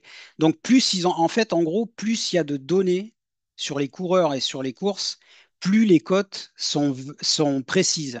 Un exemple, on se dit les courses UTMB sont mal cotées ou en général, voilà, on est moins bien noté que le reste. En fait, il faut voir que c'est sur ces courses-là ou Zegama qu'on a sa réelle cote. On se rapproche de sa réelle cote sur ces courses-là. Parce que des courses où il n'y a pas de data, il va y avoir un peu plus sujet à l'interprétation. Parce que le gars qui va mettre la cotation, il n'est pas sur le terrain, il ne voit pas s'il y a des cailloux sur la course, il ne voit pas s'il y a beaucoup d'eau ou pas beaucoup d'eau. On se base sur les temps références des autres années par rapport aux coureurs qui étaient aux autres années et sur la globalité des coureurs. Par exemple, s'il y a une globalité des coureurs, Zegema, on va dire, c'est toujours les mêmes qui la font. Si cette année, tous ces coureurs-là ont mis 10 minutes de plus que l'année dernière, on va leur mettre la même cotation parce que si tous, ils ont perdu en temps, c'est que bah, les conditions étaient vraiment pas bonnes. Du coup, bah, je ne vais pas lui descendre sa cote parce qu'il a perdu 10 minutes par rapport à l'an dernier, parce que tout le monde a perdu 10 minutes. Et c'est comme ça qu'ils arrivent comment dire, à être le plus précis possible sans être la perfection, parce que voilà, après on peut se rapprocher d'une perfection, mais là c'est des moyens énormes et comme je vous le disais, ITRA, non, le chiffre d'affaires de cette boîte est ridicule hein, En tout cas, de ce truc. Donc voilà. n'hésitez pas, merci beaucoup Tony pour les précisions. N'hésitez pas à nous dire en commentaire si vous avez envie qu'on dédie un épisode ou du moins une grosse question débat à ces cotations. En tout cas, c'est vraiment quelque chose qui intéresse de plus en plus de monde et auquel on prête de plus en plus attention. Allez, on reste sur les coups de gueule. Nico, je crois que tu avais un petit coup de gueule à nous donner. Ouais, j'ai changé par rapport à celui que j'avais évoqué précédemment. Mais D'accord. moi, j'ai un petit coup de gueule à pousser contre. On sait que le coaching, le consulting se développe beaucoup et donc il y a de plus en plus de gens qui veulent faire ça. Et alors moi, j'ai pas trop ce cas-là, mais je l'observe réellement. Des gens qui sont de métier coach ou autres, qui sont entraînés par d'autres personnes et qui se limitent, enfin, qui ne mentionnent jamais la personne qui les accompagne au quotidien et qui, le cas échéant, s'il y a des bons résultats, évite de le préciser. Je trouve Allez, cette balance des pratique noms! On veut des un noms! peu. Non, j'ai pas de nom particulier, mais c'est juste que c'est quelque chose que j'observe régulièrement. Moi, j'ai pas ce cas-là. J'ai plutôt les athlètes que j'entraîne ont tendance à le dire, mais je vois dans mon entourage ou ailleurs pour échanger avec d'autres coachs que ça arrive régulièrement et je trouve ça pas très sain parce que voilà, et je ne vais même pas dans le fait que certains pompent les séances pour les remettre à leurs athlètes parce que c'est un petit monde, donc tout finit par se savoir. Voilà, c'était mon petit coup de gueule. Ce qui fera votre crédibilité de coach, c'est la qualité du travail que vous faites et pas le fait de masquer que vous êtes potentiellement entraîné par quelqu'un d'autre. Ce que je fais volontairement, alors que je pense, pas trop mauvais pour entraîner, mais on n'est jamais complètement objectif avec soi-même et que travailler avec quelqu'un qui a du recul sur sa propre pratique, c'est toujours un vrai plus et c'est la collaboration qui conduit aux meilleurs résultats en principe. Top, merci beaucoup Nico. Allez, on va passer sur des petits coups de cœur et on va sortir un petit peu du domaine du trail parce que on bosse là-dedans, mais on a aussi d'autres passions. Théo, parle-nous un petit peu de ton coup de cœur du jour. Ouais, ça n'a rien à voir avec le trail, mais je vous conseille la série biopic d'Arte sur DJ Mehdi. Pour les fans de musique, c'est incroyable déjà de se rendre compte que cet artiste a fait tant de classiques de la musique française. Et ce qui est génial chez cet artiste, c'est que il a jamais voulu faire deux fois la même chose. Une fois qu'il avait réussi, il a voulu passer à une étape supérieure. Et ce qui est assez beau, c'est qu'il a réussi à exceller et à relier deux univers que tout oppose, donc à savoir le rap et la partie électro-techno. Donc voilà, c'est un super reportage, n'hésitez pas à le regarder. C'est une mini-série de 6 épisodes. Et si c'est possible avec une bonne qualité de son, ça sera forcément mieux. Mathieu, un coup de cœur aussi. Moi, j'ai un petit coup de cœur, c'est pour un podcast, ça s'appelle Le Trail qu'on aime. Non, plus sérieusement, je voulais remercier tous les retours qu'on a eus et en fait, le nombre d'écoutes aussi, on est relativement surpris dans l'équipe, le nombre de personnes que ça intéresse. On pensait que c'était un podcast assez niche, mais vraiment, ça fait très très plaisir de voir tous vos retours et de voir le nombre d'écoutes qui grandit à chaque épisode. Donc, encore une fois, merci. Et si cet épisode vous a plu, n'hésitez pas à continuer de nous soutenir avec des petites revues et puis vous pouvez participer, répondre aussi sur le canal Instagram, donc le canal de discussion, vous pouvez répondre aux messages qu'on envoie pour proposer si vous avez des suppositions, etc. Mais je voulais remercier tous nos auditeurs, un petit coup de cœur sur vous, de votre fidélité déjà pour ce petit podcast qui ne demande qu'à grandir. Allez, j'en profite avant de faire la petite conclusion pour, pareil, faire un petit coup de cœur à toutes les personnes que j'ai pu croiser, que ce soit à la Skyrun, à la Saint-Silène ce week-end, et qui très gentiment m'ont fait que des retours positifs sur le podcast. Ça fait vraiment, vraiment plaisir. Alors, les retours positifs, c'est cool. N'hésitez pas aussi à nous refaire des avis peut-être un peu plus critiques et constructifs sur ce que vous aimeriez écouter dans le podcast. En tout cas, ça fait vraiment plaisir de voir que le podcast est en train de fonctionner et qu'on a des auditeurs qui sont passionnés, tout comme nous. Merci de nous avoir écoutés. Les gars, on se retrouve dans 2 semaines. Et dans 2 semaines, Nico, j'espère que tu seras prêt parce qu'on sera plus qu'à quelques jours du 80 des Templiers. On a hâte de suivre ça. On a hâte de vous parler de tout ça. Et puis, on vous dit à très bientôt. Merci les gars. Ciao, ciao. Allez, Salut à ciao! tous. Merci. Ciao.